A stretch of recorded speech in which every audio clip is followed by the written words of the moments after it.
আমি ডাটা এন্ট্রির একটি প্রজেক্টে বিড করেছিলাম গেটে ফ্রিল্যান্সের সাইটে। দেখুন এখানে আমাকে একটা মেসেজ দিয়েছে। মূলত এই বায়ার বা ক্লায়েন্ট কাজ দেওয়ার আগে এ ধরনের মেসেজ অনেক সময় দিয়ে থাকে বায়ারের সাথে কমিউনিকেট করার জন্য। এখানে দেখুন বলেছে যে message please leave your YM ID shortly here. তো এর অর্থ হলো যে ওয়াইএম দিয়ে ইয়াহু মেসেঞ্জার আইডি, অর্থাৎ ক্লায়েন্টের সাথে চ্যাট করতে হবে, এই জন্য আমাকে ইয়াহু মেসেঞ্জারের আইডি দিতে হবে।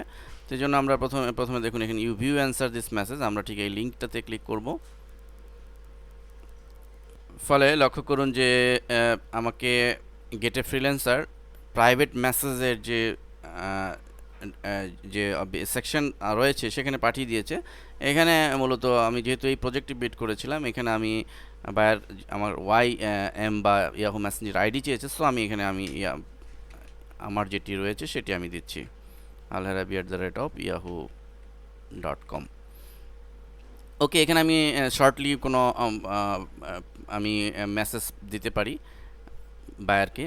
আমরা আগেও আলোচনা করেছি যে পিএমের মাধ্যমে, প্রাইভেট মেসেজের মাধ্যমে কোনো আমি বিড অ্যামাউন্ট রয়েছে সেটা কমিয়েও এখানে দিতে পারি, যেটা অ্যাট এ গ্লান্সে শো করবে না, অন্য বিডাররা, অন্য ফ্রিল্যান্সাররা দেখতে পাবে না। তো যাই হোক, এখানে এভাবে আমি দিয়ে এখানে আমি কোনো ফাইলকে টাচ করতে পারি, এখানে সেই অপশনও দেওয়া রয়েছে। অর্থাৎ আমি আমার কোনো প্রিভিয়াস করা কোনো ফাইল যদি থাকে, যেমন বিশেষ করে ডিজাইনের ক্ষেত্রে, গ্রাফিক্স ডিজাইন বা ওয়েব ডিজাইনের ক্ষেত্রে যদি কোনো কাজ আমি পেতে চাই, সেসব ক্ষেত্রে ক্লায়েন্ট অনেক সময় দেখতে চায় যে আমার আগের স্যাম্পল দেখতে চায়, সেসব ক্ষেত্রে আমরা এইখানে ক্লিক করে আমি সেই স্যাম্পল ফাইলকে ইনক্লুড করে দিতে পারি। তো অ্যাকচুয়ালি এই সমস্ত প্রিভিয়াস কাজের উপর ভিত্তি করে ক্লায়েন্ট প্রিফারেন্স দিয়ে থাকে বা কাজ দিয়ে থাকে। যাই হোক, এই প্রজেক্টের জন্য আমি এই অবস্থায় আমি পোস্ট করছি আমি আমার ওয়াইএম সাবমিট করে।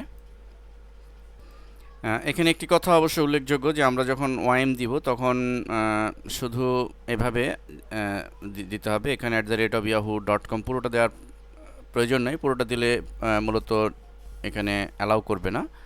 আমার যে আইডি, শুধু আইডির প্রথম যে ওয়ার্ডটি রয়েছে এর আগের যে অংশটুকু রয়েছে সেটুক। তো এটুক দিয়ে আমরা পোস্ট বাটনে ক্লিক করলেই এটি সাকসেসফুলি অ্যাড হবে। তো এভাবে আমরা মূলত আইডি দেওয়ার পর ক্লায়েন্টের সাথে আমি চ্যাট করব। আমি চ্যাটিংয়ের মাধ্যমে জেনে নিব তার প্রজেক্ট ডিটেলস, তার পেমেন্ট সিস্টেম, এসব কিছু জেনে নিব। তার সাথে কোনো প্রপোর্শন, কোনো অংশ যদি না বুঝি, আমি চ্যাটিং করে তার কাছ থেকে জিজ্ঞেস করে জেনে নিব।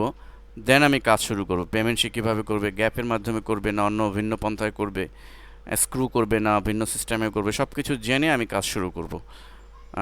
তো দেখা যাক, আমি চ্যাট করার পরে যদি কাজ দেয়, আমরা নেক্সট লেসনে দেখব যে যদি কাজ আমি পাই তো সেক্ষেত্রে কাজটি কীভাবে করা যায় সেটিও আমি আপনাদের দেখাবো।